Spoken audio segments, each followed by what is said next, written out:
இவ்வளோ team work பண்ணியுமே இதை கணிக்கலையா? இதுக்கு வெல் பிளானிங் இல்லாம தான் இவங்க பொய் சொல்லி மக்களை ஏமாத்தி வந்திருக்காங்களா ஆட்சிக்கு?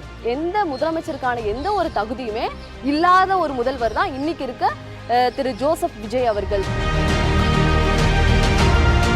இப்போ நம்ம தமிழ்நாட்டோட முக்கிய பிரச்சனையா ஹாட் டாபிக்கா போயிட்டு இருக்கிறது இந்த காவிரி விவகாரம் தான். ஒன்றியத்தை எதிர்க்கணும் அப்படின்னா அதுக்கு தெம்பும் திராணியும் உள்ள ஒரே கட்சி திராவிட முன்னேற்ற கழகம் தான். இந்த மாதிரி ஒவ்வொரு விஷயத்தையுமே வந்து கட் காப்பி பேஸ்ட் தான் பண்ணியிருக்காங்களே தவிர்த்து பட்ஜெட்டை பார்த்துருப்பீங்க, எல்லாமே கட் காப்பி பேஸ்ட் தான். எதுவுமே வந்து ஃபுல்ஃபில்டா இவங்க கொண்டு வந்தது அப்படின்லாம் ஒண்ணுமே கிடையாது. அப்ப சொன்னது ஒண்ணு செஞ்சது ஒண்ணு. இப்பயாவது மக்கள் அதை உணர்றாங்களா? நீங்க எப்படி பாக்குறீங்க ஒரு யங்ஸ்டரா? அவங்க வாயில சொல்லிட்டோமேன்றதுனால ஒரே ஒரு திட்டத்தையாவது பண்ணணுன்றதுனால அந்த ஒரு சவரன் நகை கொடுக்குறோம் அப்படின்ற மாதிரியான ஒரு விஷயத்த வந்து கொண்டு வராங்க. நம்மளுடைய பயணம் தொடர்ந்துட்டே தான் இருக்கும். இந்த அரசை எதிர்த்து கேள்வி கேட்க தான் செய்வோம். அதுதான் எதிர்க்கட்சியினுடைய வேலையும் கூட. அனைவருக்கும் வணக்கம். இது நாங்களும் அரசியல் பேசுவோம்ல நிகழ்ச்சி. இன்றைய காலகட்டத்தில் அரசியல் நிகழ்வுகள் ஒவ்வொரு நாளும் பேசு பொருளா விவாத பொருளா ஆயிட்டே இருக்கு. இதில் இன்றைய யங்ஸ்டர்ஸுக்கு என்ன ஒப்பீனியன் இருக்குன்னு கேட்டு தெரிஞ்சுக்க வேண்டிய கட்டாயத்தில் நாம் இருக்கோம். ஸோ இன்றைக்கி நம்ம நிகழ்ச்சிக்கு வந்திருக்காங்க இளம் அரசியல் பேச்சாளர், சட்டக்கல்லூரி மாணவி லிடியா ஷாரன் அவர்கள். வணக்கம். வணக்கம் மேடம். முதல்ல இப்போ நம்ம தமிழ்நாட்டோட முக்கிய பிரச்சனையா ஹாட் டாபிக்கா போயிட்டு இருக்கிறது இந்த காவிரி விவகாரம் தான். இதை பத்தி சட்டமன்றத்தில் எதிர்த்து குரல் எழுப்பக்கூடிய ஆளுமை பவர் வந்து எதிர்க்கட்சி தலைவர் உதயநிதி ஸ்டாலின் அவர்கள் தான். இதை டைவர்ட் பண்றதுக்காகவே அவரை அரெஸ்ட் பண்ணி ஒரு பெரிய டிராமா இவங்க நடத்தினாங்க. இதை பத்தி சட்டப்படி இந்த கைதை நீங்க எப்படி பாக்குறீங்க? அதை பத்தி சொல்லுங்க. முதல்ல வந்து இந்த அவர்கிட்டயே வந்து கேட்கும்போது நீலாங்கரையில காலையில நடந்துச்சு, எல்லாருக்கும் தெரிஞ்ச ஒரு விஷயம் தான்.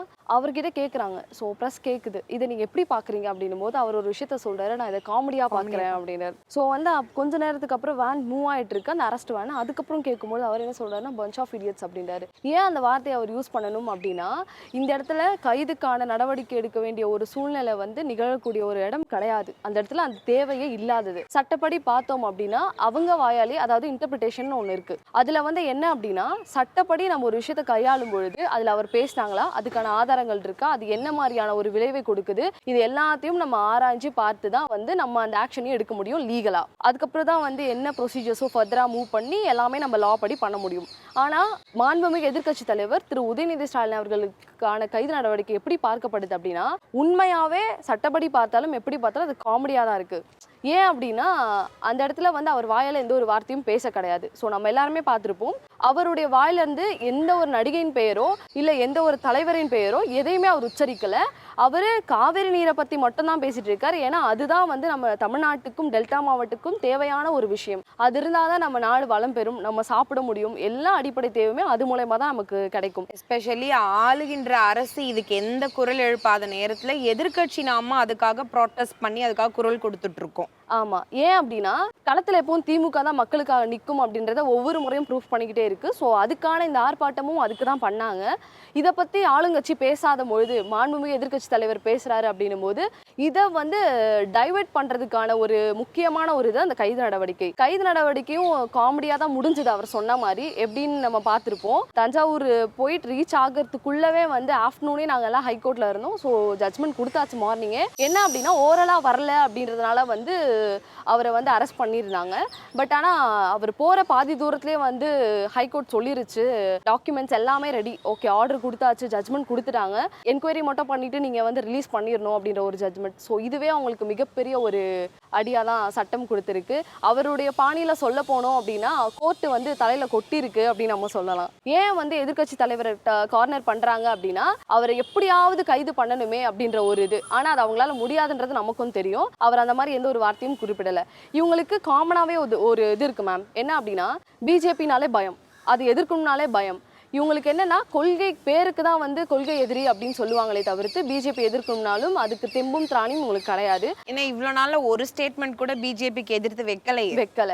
அதுவும் வந்து ஒரு ஸ்டேட்மெண்ட் வந்து இவங்க கவர்மெண்ட் சைட்லேருந்து என்ன கொடுக்குறாங்க அப்படின்னா, நாங்கள் உங்களுக்கு ஒத்துழைச்சு போவோம், நீங்க சொல்ற மாதிரி கேட்போம் அப்படின்ற மாதிரியான ஒரு அவங்க சொன்ன வார்த்தை மட்டும் இல்லாமல் அவங்க நடவடிக்கைகளும் அப்படிதான் இருக்கு. ஒன்றியத்தை எதிர்க்கணும் அப்படின்னா அதுக்கு தெம்பும் திராணியும் உள்ள ஒரே கட்சி திராவிட முன்னேற்ற கழகம் தான். சினிமாஸ்லாம் வந்து தெலுங்கு மூவிஸ் அப்படியே வந்து ரீமேக் பண்ணி தமிழ் மூவிஸ்ல எடுக்கிற மாதிரி இவங்க வந்து திமுக அரசின் திட்டங்களை வந்து கட் காப்பி பண்ணி வெற்றி அப்படின்ற ஒரு ஸ்டிக்கரை ஒட்டி இந்த ஆட்சியை நடத்திடலாம் அப்படின்ற ஒரு எண்ணத்துல தான் இந்த அரசு செயல்பட்டுட்டு இருக்கு. இது எப்படி பாக்குறீங்க? முதல் முறை நம்ம வந்து இவங்க என்னெல்லாம் பண்ண போறாங்க, நிறைய அறிக்கையெல்லாம் விட்டுட்டாங்க. பண்ண முடியாததெல்லாம் நான் வந்து 1 சவரன் தரேன், அப்புறம் வந்து தாய்மாமன் சீரு, கார் தரேன், பைக் தரேன், சம்திங் எக்ஸட்ராலாம் பேசிட்டாங்க. 6 சிலிண்டர் தரேன், மகளிருக்கு வந்து 2500 ரூபாய் தரேன் அப்படின்னு சொல்லிட்டுலாம் பேசியிருந்தாங்க. ஒரு கவர்மெண்டால வந்து எது பண்ண முடியுன்றது அவங்களுக்கு தெரியும். ப்ரீவியஸ் கவர்மெண்ட் அதை பர்ஃபெக்டாக பண்ணி முடிச்சிருந்தது. இந்தியாவிலேயே வந்து செகண்ட் எல்லா டெவலப்மெண்ட் ஸ்டேட்ஸ்லையுமே மற்றத்தோடு கம்பேர் பண்ணும்போது நம்ம ஸ்டேட் தான் இருந்திருக்கு. இதுக்கு யார் டபுள் டிஜிட் ஜிடிபி க்ரோத் கொண்டு வந்தது? மாண்புமிகு முன்னாள் முதலமைச்சர் முத்துவேல் கருணாநிதி ஸ்டாலின் அவர்கள் தான். இப்போ இந்த அரசு என்ன பண்ணுது அப்படின்னா, நீங்க சொன்ன மாதிரி தான், மாண்புமிகு எதிர்க்கட்சி தலைவர் சொன்ன மாதிரி தான், கட் காப்பி பேஸ்ட் தான் நடந்துட்டு இருக்கு. இதை எதை எப்படி பார்க்குறோம் அப்படின்னா, நம்ம ஆட்சியில் வந்து என்ன கொண்டு வந்தோம் அப்படின்னா, மகளிர் விடியல் பயணம், விடியலை தூக்கிட்டாங்க, மகளிர் பயணம் அப்படின்னு. அதே மாதிரி தான் ஒவ்வொரு இதுவுமே முதல்வரின் காலை உணவு, முதல்வர் அப்படின்னாலே ஒரு பயமா என்னன்னு தெரியல, இருக்க எல்லா முதல்வரையும் தூக்கிட்டாங்க. முதல்வன் படைப்பகம் அதையும் தூக்கிட்டாங்க. வெற்றி அப்படின்ற ஒரு விஷயத்தை ஆட் பண்ணியிருக்காங்க. அதே மாதிரி முதல்வர், உலகத்திலே நமக்கு தெரியும், காலை உணவு திட்டத்தை கொண்டு வந்த ஒரே முதல்வர் திரு முத்துவேல் கருணாநிதி ஸ்டாலின் தான் என்பது எல்லாருக்குமே தெரியும் உலகத்திலேயே. அப்படி இருக்கும்போது அந்த ஒரு திட்டத்துக்கும் பெருந்தலைவர் காமராஜர் அவர்களுடைய பேரை வந்து யூஸ் பண்ணியிருக்காங்க. நான் இந்த முதலமைச்சரை பார்த்து கேட்குற கேள்வி ஒன்று தான், நீங்கள் எத்தனை பேர் மாற்றலும் என்ன பண்ணாலும் அது நீங்கள் கொண்டு வந்ததாவோ இல்லை வந்து ஐயா காமராஜர் அவர்கள் கொண்டு வந்ததாவோ ஆகிட முடியாது இல்லையா? இதை மாதிரி ஒவ்வொரு பெயர்களுமே வந்து உலகம் உங்கள் கையில் வந்து வெற்றி மடிக்கணினி திட்டம் அப்படிலாம் மாற்றிட்டு இருக்காங்க. இந்த மாதிரி ஒவ்வொரு விஷயத்தையுமே வந்து கட் காப்பி பேஸ்ட் தான் பண்ணியிருக்காங்களே தவிர்த்து, பட்ஜெட்டை பார்த்துருப்பீங்க, எல்லாமே கட் காப்பி பேஸ்ட் தான். எதுவுமே வந்து ஃபுல்ஃபில்டாக இவங்க கொண்டு வந்தது அப்படின்லாம் ஒன்றுமே கிடையாது. இந்த பட்ஜெட்ல வந்து வறட்சி பத்தி பேசாம முதலமைச்சரோட புகழ் பாடி அவரோட உச்சி குளிர வச்சது தான் இந்த வேளாண் பட்ஜெட் 2026ன்னு திமுக தலைவர் மு.க. ஸ்டாலின் அவர்கள் சொல்லியிருந்தாரு. இதை பத்தி உங்களோட கருத்து என்ன? தலைவர் சொன்னது எதை அப்படின்னா, முக்கியமாக அதுதான் உண்மையும் கூட. இப்போ என்ன நிலவரம் போயிட்டு இருக்கு அப்படின்னா, காவேரி பற்றி பேசணும், நமக்கு இந்த மாதிரியான இஷ்யூஸ் இருக்குது, இதெல்லாமே அவங்க ஸ்கிப் பண்ணிட்டு அவரை எப்படி புகழணும். நீங்கள் வந்து சட்டமன்றம் நடக்கும்போது நீங்கள் பார்த்துருப்பீங்கன்னு நினைக்கிறேன் லைவ் எல்லாருமே. அதில் என்ன மாதிரியான ஒரு விஷயங்கள் நடக்குது அப்படின்னா, அவருடைய புகழாரங்கள் தான் வந்து ஓடிக்கிட்டே இருக்கு தவிர்த்து, அந்த இடத்துல வந்து என்ன கருத்து ரீதியாக பேச முடியுமோ, என்ன வந்து சட்டசபை மாண்புன்னு ஒன்று இருக்கு இல்லையா, அரசியல் மாண்பு இருக்குது. நார்மலாகவே சட்டசபையில் எப்படி நம்ம எவ்வளோ பெரிய தலைவர்கள் எல்லாம் பார்த்துருப்போம், அப்படி ஜாம்பவான்கள் எல்லாருமே, அரசியல் ஜாம்பவான்கள் உட்கார்ந்த அந்த அரங்கத்தில் ஒரு தேவையில்லாத தன்னை ஒரு நடிகன் அப்படின்றத அப்படியே வெளிப்படுத்தி காட்டுறாரு. எந்த முதலமைச்சருக்கான எந்த ஒரு தகுதியுமே இல்லாத ஒரு முதல்வர் தான் இன்னைக்கு இருக்க திரு ஜோசப் விஜய் அவர்கள். என்ன அப்படின்னா, அவருடைய ஆக்ஷன்ஸாக இருக்கட்டும், அவருடைய பேச்சாக இருக்கட்டும், எல்லாமே சினிமா பாணியில் தான் இருக்குது. அரசியல் ரீதியாவோ இல்லை அரசியல் தலைவருக்கு உண்டான எந்த ஒரு வெளிப்பாடோ அவர்கிட்ட கிடையாது. முன்னாள் முதலமைச்சர் சொன்ன மாதிரி தான், ஐயா முத்துவேல் கருணாநிதி ஸ்டாலின் சொன்ன மாதிரி தான், அவருடைய புகழாரங்கள் மட்டும்தான் ஓடிக்கொண்டிருக்கு. அவர் உச்சி குளிர பண்ணுறது தான் வந்து இந்த அமைச்சர்களுடைய வேலையாகவே வந்து சட்டசபையில் பண்ணிக்கிட்டு இருக்காங்க. அடுத்ததான் இவங்க தாவேக அரசு பொறுப்பேற்கிறதுக்கு முன்னாடி பிரச்சார நேரத்துல எடுத்து வச்ச மிகப்பெரிய விஷயம் என்னன்னா, திமுக வந்து ரொம்ப கஜானாவை காலி பண்ணிடுச்சு, பெரிய நம்மளெல்லாம் திவால்ல விட்டுடுச்சு அப்படின்னு சொல்லிட்டு இவங்க முன் வச்சுட்டு வந்தாங்க. ஆட்சி பொறுப்பேற்றாங்க. ஆட்சி பொறுப்பேற்று இதுவரைக்கும் திமுக அரசு மட்டும் இல்லை, இதுக்கு முன்னாடி எந்த அரசும் பண்ணாத அளவுக்கு ஜஸ்ட் 2.5 மாசத்துல 20,000 கோடி கடன் இவங்க வாங்கினாங்க. அதோட நிக்காம இப்ப அடுத்ததா வந்து ஒரு 5 ஆண்டுகளுக்கு வந்து 1,22,000 கோடி கடன் வாங்க போறோம்னு சொல்லிட்டாங்க. அவங்களேவும் ஒத்துக்கிறாங்க, இந்த கடனை வந்து அடுத்த 50 வருஷத்துக்கு நம்ம அடைக்கவே முடியாதுன்னு சொல்லிட்டாங்க. இவங்க பிரச்சார நேரத்திலேயே இவங்களோட டீம் எக்கனாமிஸ்ட் இருந்திருக்காங்க, அரசியல் ஆலோசகர் இருந்திருக்காங்க, இவங்களுக்கு ஜோதிடர் இருந்திருக்காங்க. இவ்வளோ டீம் ஒர்க் பண்ணியுமே இதை கணிக்கலையா? இதுக்கு வெல் பிளானிங் இல்லாம தான் இவங்க பொய் சொல்லி மக்களை ஏமாத்தி வந்திருக்காங்களா ஆட்சிக்கு? இவ்வளோ கடன் இருக்கு அப்படின்னு ஒரு பொய்யான, அதாவது போலி பிம்பம் தான். நான் என்ன கேட்குறேன்னா, முதல்ல ஜிடிபி க்ரோத் பற்றி இந்த முதலமைச்சருக்கும் நிதி அமைச்சர்னு ஒருத்தர் இருக்கார் இல்லையா, அவருக்கும் இதை பற்றி ஏதாவது ஒரு பேசிக் சென்ஸ் இருக்கா அப்படின்றது தான் என்னுடைய கேள்வி. ஏன் அப்படின்னா, ஜிடிபி க்ரோத் டபுள் டிஜிட்டில் வந்து இதுவரைக்குமே கலைஞர் அவர்கள் பண்ணதுக்கு அப்புறம் யாரும் பண்ணாத ஒரு புரட்சி மாண்புமிகு முன்னாள் முதலமைச்சர் திரு முத்துவேல் கருணாநிதி ஸ்டாலின் ஐயா அவர்கள் தான் பண்ணியிருக்காங்க. இதை நம்ம எப்படி பார்க்கணும்னா, இன்வெஸ்ட்மெண்ட், இதை வந்து டெப்ட்னு பார்க்க முடியாது. அப்படியே இருந்தாலும் வெள்ளை அறிக்கைன்னு ஒன்று விட்டாங்க இல்லையா, அந்த வெள்ளை அறிக்கையில் அவங்களே அவங்களுடைய வாயால் கொடுக்குற ஒரு ஸ்டேட்மெண்ட், அதே நிதியமைச்சர் தான் சொல்கிறாரு. என்ன ஒரு ஸ்டேட்மெண்ட்டை கொடுக்குறாங்க அப்படின்னா, தேவையில்லாத கடன் எதுவும் வாங்கப்படவில்லை அப்படின்ற ஸ்டேட்மெண்ட்டு, எல்லாம் வந்து permission, with permission, central government பெர்மிஷனோட தான் வாங்கியிருக்காங்க அப்படின்ற ஒரு ஸ்டேட்மெண்ட்டை கொடுக்குறாங்க. ஸோ இதை நம்ம எப்படி பார்க்கணும் அப்படின்னா இன்வெஸ்ட்மெண்ட் தான். அந்த கவர்மெண்ட் வந்து இவ்வளோ கடன் வாங்கினாலுமே இவ்வளோ ஒரு growth-அ கொடுத்துருக்கு. ஸோ வந்து growth காட்டாமல் வெறும் டெப்ட்லேயே இருக்குது அப்படின்னா இவங்க சொல்கிற மாதிரியான எல்லா ஒரு ஸ்டாண்டர்ட்லையும் நம்ம அதை வந்து பார்க்கலாம். ஆனால் பார்த்தீங்க அப்படின்னா இப்போ இவங்க வாங்கின கடன் அப்படின்றது எதற்கான கடன், அதாவது இவங்க காட்டின கணக்கு வந்து எதை பேஸ் பண்ணி காட்டுறாங்கன்றது புரியல. ஏன்னா எந்த ஒரு growth-உம் கிடையாது, புதிய திட்டங்கள் ஒன்றும் கொண்டு வரல, ஸ்டிக்கர் மட்டும் தான் வந்து ஒட்டிட்டு இருக்காங்க. அப்படி இருக்கும்போது இவங்க இவ்வளோ கடன் வாங்க வேண்டிய கட்டாயம் என்ன? என்னுடைய கேள்வி அதுவாக தான் இருக்குது. நிதியமைச்சர் வந்து ஒவ்வொரு முறையும் வந்து அவருக்கு வந்து பேப்பரை பார்த்து படிக்கிறதுக்கே வந்து முடியலை, எல்லாம் தப்பாக வாசிச்சுட்டு இருக்காரு. அவங்கள சுற்றி இத்தனை பேர் கைடன்ஸ் பண்ண இருக்காங்க. புதிய அரசு தான், புதிய முதல்வர் தான், புதிய அமைச்சர்கள் தான் இருப்பினும் அவங்கள கைடன்ஸ் பண்ண ஒரு பின்னாடி ஒரு கூட்டம் இருக்கு இல்லையா, அதில் கொஞ்சம் பேர் வந்து முன்னாடியே வந்து வெல் ட்ரைன்டு பொலிட்டீஷியன்ஸ் எல்லாம் இருக்காங்க. ஸோ அவங்களுக்கு தெரியும்ல எப்படி ஹேண்டில் பண்ணணும், என்ன பண்ணணும்னு. ஸோ இருந்தும் இல்லாத ஒரு சூழல் தான் அவங்களுடைய சுச்சுவேஷனில் நிலவி கொண்டிருக்கு. இது எந்த மாதிரியான ஒரு கடன் அவங்க இப்போ வரைக்கும் வாங்கியிருக்காங்க இல்லையா, அதுக்கு எந்த ஒரு சாட்சியுமே இல்லை, என்ன பண்ணியிருக்காங்க, புதிய திட்டங்கள் ஒன்றுமே இல்லை. எனக்கு ஆச்சரியமாக இருக்குது இந்த கவர்மெண்ட்டோட நடவடிக்கை. ஆட்சிக்கு வந்தா இதை பண்ணிடுவேன் அதை பண்ணிடுவேன்னு சொல்லிட்டு பயங்கர வாக்குறுதிகள், பயங்கர ஒரு என்கரேஜ்மெண்ட், மக்களுக்கு ஒரு ராங் ஃபால்ஸ் போர்ட்ரேயல் கொடுத்துட்டு ஆட்சிக்கு வந்து இப்போ ஃபர்ஸ்ட் பட்ஜெட் எவ்வளோ எதிர்பார்ப்பு, அவருக்கு ஓட்டு போட்ட மக்களுக்கு எவ்வளோ எதிர்பார்த்து இருந்திருக்கும், ஃபுல்லாக ஏமாற்றம் அளிக்கக்கூடிய பட்ஜெட்டாக இது இருந்திருக்கு. அப்போ சொன்னது ஒன்று செஞ்சது ஒன்று. இப்போயாவது மக்கள் அதை உணர்றாங்களா? நீங்கள் எப்படி பார்க்குறீங்க ஒரு யங்ஸ்டரா? இந்த விஷயங்களுக்கு எல்லாருக்குமே எனக்கு எதில் மிகவும் நீங்கள் கேட்ட பட்ஜெட் வந்து எதிர்பார்ப்புகள் இருந்திருக்கும், ஓட்டு போட்டவங்க எதிர்பார்த்துருப்பாங்க, எல்லாம் ஒரு சைடு இருந்தாலுமே எனக்கு என்ன ஆச்சரியத்தை கொடுக்குது அப்படின்னா, கல்வின்றது நம்ம முக்கியத்துவம் ரொம்ப கொடுக்க வேண்டிய ஒரு விஷயம். கல்வின்றது எவ்வளோ இம்பார்ட்டன்ட் அப்படின்றது எல்லாருக்குமே தெரிஞ்ச ஒரு விஷயம் தான். அதில் திமுக எப்போவுமே ஒரே ஒரு நிலைப்பாடில் தான் இருக்கும், எல்லாருக்கும் கல்வி போய் சேரணும் அப்படின்றதுல. ஸ்கூல்ஸை டெவலப் பண்ணுறதா இருக்கட்டும், எல்லா விஷயங்களும் கடந்த நம்ம அரசு என்ன விஷயங்கள் எல்லாம் பண்ணியிருக்கு அப்படின்னு. இடைக்கால பட்ஜெட்டில் வந்து நம்ம என்னெல்லாம் பண்ணோம் அப்படின்னா வந்து 48,534 கோடி நம்ம ஒதுக்கணும் இல்லைங்களா. ஆனால் இது வந்து பள்ளி கல்வித்துறைக்கு மட்டும் ஒதுக்கப்பட்ட ஒரு நிதி. அதே மாதிரி பார்த்தீங்கன்னா இந்த அரசு எவ்வளோ ஒதுக்கியிருக்கு அப்படின்னா 44,527 குறைச்சிருக்காங்க. ஸோ இதையே நம்ம வந்து பெரிய டிஃப்ரென்ஸ் இருக்கு. இதெல்லாமே வந்து எது தேவையோ, இப்போ ஒரு சவரன் நகை யாருக்காவது தேவையா? கிடையாது, கல்வி தான் முக்கியம். ஆனால் இப்படிப்பட்ட ஒரு தேவையில்லாத ஒரு விஷயத்துக்கெல்லாம் நிதி ஒதுக்கும் பொழுது அடிப்படை கல்வி தான் ரொம்ப முக்கியம், அதுக்கே ஒதுக்கலை. நீங்கள் அப்படியே வந்தீங்கன்னா உயர்கல்வித்துறை, அதில் எவ்வளோ நம்ம கடந்த ஆட்சியில் இடைக்கால பட்ஜெட் நம்ம எவ்வளோ ஒதுக்கணும் அப்படின்னு பார்த்தீங்கன்னா 8,505 கோடி. ஆனால் இவங்க எவ்வளோ ஒதுக்கியிருக்காங்கன்னா 8,393 கோடி. இதுலேயும் உங்களுக்கு நிறைய டிஃப்ரென்ஸ் இருக்குது, இதுலேயும் குறைச்சி தான் இருக்காங்க. ஏன் வந்து கல்விக்கு முக்கியத்துவம் கொடுக்கல, கல்விக்கான நிதி ஏன் குறைக்கிறாங்கன்றது தான். தேவையில்லாத திட்டங்களை தவிர்த்து கல்விக்கான இதுவை இவங்க உயர்த்திருக்கலாம்ல. இதுவே நமக்கு தெரியுது, கல்விக்கு இவங்க முக்கியத்துவம் கொடுக்கல. அவங்க வாயில சொல்லிட்டோமேன்றதுனால ஒரே ஒரு திட்டத்தையாவது பண்ணணுன்றதுனால அந்த ஒரு சவரன் நகை கொடுக்குறோம் அப்படின்ற மாதிரியான ஒரு விஷயத்தை வந்து கொண்டு வராங்க. இந்த பட்ஜெட் நீங்க கேட்ட மாதிரி அதிருப்தியை தான் கொடுக்குது, யாருக்குமே திருப்தி கிடையாது. அவர் சொன்ன எந்த ஒரு விஷயமுமே வந்து அவரால் முழுசா பண்ண முடியாது. ஏன்னா அவர் கொடுத்த வாக்குறுதிகள் அந்த மாதிரி ரொம்ப ஹைப்பாக கொடுத்துட்டாரு. ரொம்ப வந்து இதெல்லாம் நடத்த முடியுமான்னு நமக்கு அப்போவே ஆச்சரியமாக இருக்குது. நமக்கு அரசியல் தெரியும்ன்றதுனால வந்து இது நடத்த முடியாது, இம்பாசிபிள்ன்றது தெரியும். சில கூட்டம் வந்து கண்மூடித்தனமாக அவரை நம்பக்கூடிய ஒரு ரசிக கூட்டம் இதெல்லாம் பண்ணிடுவாங்க அப்படின்ற ஒரு மன இதில் இருந்ததுனால அவங்களுக்கு எதையும் யோசிக்க முடியாமல் அதை நம்பியிருக்காங்க. இன்னைக்கு அவங்களுக்கு கிடைச்ச ஒரு அதிருப்தி தான் இது.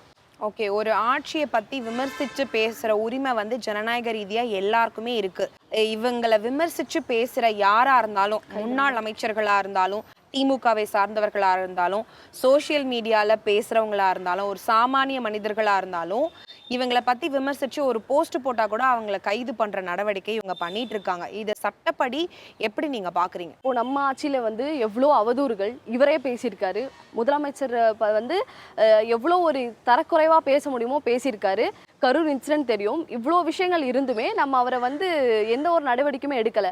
ஏன் அப்படின்னா நம்ம ஒரு டீசன்ட் பாலிடிக்ஸ் அப்படின்னு அரசியல் மெச்சூரிட்டியோட நம்ம டீல் பண்ணியிருக்காங்க. கரெக்ட்.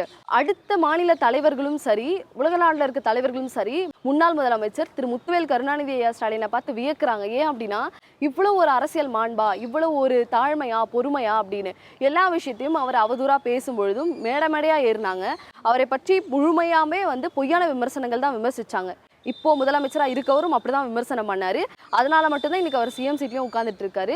இவ்வளோ விஷயங்கள் பண்ணாலுமே அவர் கைது நடவடிக்கைன்ற இடத்துக்கு போல. இத்தனைக்கும் அவர் சப்போர்ட் பண்ணி கரூர் இன்சிடென்ட்ல வீடியோ ஒன்று போட்டாரு. அதையுமே இந்த முதலமைச்சர் வந்து எனக்கு சப்போர்ட் பண்ணலன்ற மாதிரியான ஒரு பொய்யான ஒரு ஃபால்ஸ் ஸ்டேட்மெண்ட் வச்சாரு. இதுல என்ன நம்ம பார்க்க வேண்டியது அப்படின்னா, ரீசெண்ட் டேஸ்ல நாங்க ஃபேஸ் பண்ணது, நம்ம டிஎம்கே லீகல் விங் சைட்ல இருந்து ஃபேஸ் பண்ண விஷயங்கள் என்ன அப்படின்னா, அவரை பற்றி விமர்சித்தாலே வந்து கைது நடவடிக்கைக்கு இறங்கிடுறாங்க. அந்த ஒரு போஸ்ட் ரீசெண்டாக பார்த்தீங்கன்னா வினோத் அப்படின்ற நம்மளுடைய பொலிட்டிக்கல் மாப்பிளை பேஜ் ரன் பண்ணுறவரை பார்த்துருப்பீங்க. அவரையுமே வந்து அவர் எதுவுமே போடல, திமுக ஆட்சி நடந்தால் ஊழல், தாவேகா ஆட்சியில் நடந்தால் தவறா அப்படின்னு ஒரு போஸ்ட் போட்டிருந்தாரு. இதுக்கு கைது நடவடிக்கையா? இது என்ன ஒரு தவறான விஷயம் இருக்கு? அப்போ எந்த அளவுக்கு ஒரு வன்மமான இந்த அரசு வந்து செயல்படுதுன்றதை நம்ம பார்க்கணும். அவரை வந்து நிறைய பேர் அன்பானந்தம் அவர்கள் பார்த்துருப்பீங்க. அவருடைய விமர்சனம் வந்து தனிப்பட்டவர்களை தாக்குற மாதிரி இருந்தாலும் அவர் ஏன் அதை பேசினாருன்னா, சட்டசபையில நீங்க தரைக்குறைவா பேசியிருக்கீங்க எங்களுடைய முன்னாள் முதல்வர், எங்களுடைய கழக தலைவர் அவர்களை. இதை வந்து ஒரு கோபத்தின் வெளிப்பாடா ஒரு இளைஞர் பேசினதுக்கே கைது நடவடிக்கை இரவோடு இரவாக. நான் என்ன கேட்குறேன்னா, அப்படி பார்க்கும் பொழுது உங்களுடைய ஆட்சியில உங்களுடைய எம்எல்ஏஸ், உங்களுடைய மினிஸ்டர்ஸ் ஓப்பனா வந்து என்ன மாதிரியான விஷயங்கள் பண்றாங்க, பவுடருன்றாங்க, மாத்திரைன்றாங்க. அப்புறம் வந்து நீங்க பார்த்துருப்பீங்க, அவங்க ஸ்ரீவைகுண்டம் இஷ்யூவா இருக்கட்டும், ஆலந்தூர் இஷ்யூவா இருக்கட்டும், அவங்களுடைய அமைச்சர்களே பாலியல் வழக்குகள்ல குற்ற வழக்குல ஈடுபடுறாங்க. அந்த கட்சி பெண்களே புகார் கொடுக்கும் பொழுது புகார் கொடுக்குறவங்க எல்லாம் கட்சியை விட்டு தூக்குறாங்க. ஆனா அவங்க மீது ஒரு நடவடிக்கையும் இப்போ வரைக்கும் எடுக்கப்படலை. இதுக்கு மேல என்ன ஒரு அவலம் அப்படின்னு பார்த்தீங்கன்னா, ஃபுல் போலீஸ் ப்ரொடெக்ஷனோட அவங்கள பாதுகாக்கிறாங்க. என்ன ஒரு அவசியம்? அதுதான் வந்து இந்த அரசினுடைய ஒரு ஆச்சரியமா இருக்கு. எங்களுக்கு வந்து நிறைய இந்த மாதிரி த்ரெட்டன்ஸோ சம்திங் இதெல்லாம் சோஷியல் மீடியாவில் வந்துக்கிட்டு தான் இருந்தாலும் நம்மளுடைய லீகல் விங் வந்து ஸ்ட்ராங்காக இருக்குது. எத்தனை கைது நடவடிக்கைகள் எடுத்தாலும் நம்மளுடைய பயணம் தொடர்ந்துட்டே தான் இருக்கும். இந்த அரசை எதிர்த்து கேள்வி கேட்க தான் செய்வோம். அதுதான் எதிர்க்கட்சியினுடைய வேலையும் கூட. இப்போ முதலமைச்சர் கீழே இருக்க துறைகள்ல ஏதாவது ஒரு பிரச்சனை குளறுபடி நடக்கும் பொழுது அதுக்கு முதலமைச்சர் எதுக்குமே பதில் சொல்ல மாட்டாரு. அட்லீஸ்ட் அவருக்கு அலாட் பண்ணியிருக்க துறைக்கான பதிலையாவது சொல்லணும்னா சொல்ல மாட்டார், அமைதியா இருக்காரு. இவரை டிஃபெண்ட் பண்ணி மற்ற அமைச்சர்கள் தான் வந்து ஒரு பொறுப்பில்லாத ஒரு பதில்களை சொல்லுவாங்க. அதுவும் ரீசெண்டா வந்து ஆதவர்ஜுனா அவர்கள் வந்து சொல்லியிருக்காரு, முதலமைச்சர் எதுக்கு பேசணும், நாமளே பேசலாம், அவரை பேசவே நம்ம விடக்கூடாதுன்னு வேற ஒரு பேட்டிலாம் கொடுக்குறாரு. இதை பத்தி உங்களோட பார்வை என்ன? பேசவே விடக்கூடாது அப்படின்னா நான் என்ன கேட்குறேன்னா, எப்போ பேசினாரு? நீங்கள் பேச விடாமல் இருக்கிறதுக்கு அவர் எப்போவுமே பேச மாட்டார். மௌன விரதம் மாதிரி தான் இருப்பார். வெளியிலலாம் பார்த்தீங்கன்னா அவருடைய ஹீரோயிசம்லாம் வேற மாதிரி இருக்கும். சட்டமன்றத்துக்கு சட்டசபைக்கு வந்தார்னா மட்டும் ஏதோ ஒரு இடத்துக்கு போன மாதிரியா அவருடைய சிந்தனை, அவருடைய எண்ணம், அவருடைய இது எல்லாம் எங்கே இருக்குன்னு, உடல் பொருள் ஆவிலாம் எங்கே இருக்குன்னே தெரியாது. ஒரு விஷயத்தில் தான் அவருடைய நிலைப்பாடு இருக்குது. அவர் வந்து ஆதவர்ஜுனா அவர்கள் சொன்ன மாதிரி பேச விடக்கூடாது அப்படின்னா அவர் இது வரைக்கும் பேசலை, இனிமேலும் பேச போகிறதில்ல. ஆனால் நீங்கள் சொன்ன மாதிரி அவருக்கு ஒதுக்கப்பட்ட பர்டிகுலர் டிபார்ட்மெண்ட்ஸ்க்காவது அவர் வந்து வாய்ஸ் அவுட் பண்ணி பேசலாம். கடந்த நம்ம ஆட்சியில் மாண்புமிகு முதலமைச்சர், முன்னாள் முதலமைச்சர் திரு முத்துவேல் கருணாநிதி ஸ்டாலின் அவர்கள் வந்து யார் கேள்வி கேட்டாலும் அவர் எழுந்து பதில் சொல்லுவார். அவருக்கு அந்த தெம்பு இருக்குது, திராணி இருக்குது, துணிச்சல் இருக்குது. அதுக்கான சரியான பதில் மாண்போடு சொல்லுவார். இதுதான் வந்து நம்மளுடைய முதலமைச்சர். இன்னைக்கு இவர் வந்து ஸ்கிரிப்ட் இருந்தால் தான் பேசுவேன்னு இருக்காரு. ஏன் அப்படின்னா அவர் இன்னும் நடிகர் அப்படின்ற ஒரு இதில் தான் இருக்காரு. எனக்கு என்ன தோணுதுன்னா, இவர் என்றைக்குமே வந்து ஒரு முதலமைச்சராக வர முடியாதோ, அப்படி ஒரு நிலைக்கு இவர் வர அதுக்கான ஒரு தகுதி அவருக்கு இல்லையோன்ற மாதிரி தான் எனக்கு இந்த ஆதவர்ஜுனா பேசுனதை வச்சு எனக்கு தோணுது. கண்டிப்பா உங்களுக்கு வாழ்த்துக்களை தோறி இந்த நிகழ்ச்சியை முடிச்சுக்கலாம். நிகழ்ச்சியில கலந்துக்கிட்டு உங்களோட கருத்துக்களை பகிர்ந்து கொண்டதற்கு ரொம்ப நன்றி. நன்றி மேம்.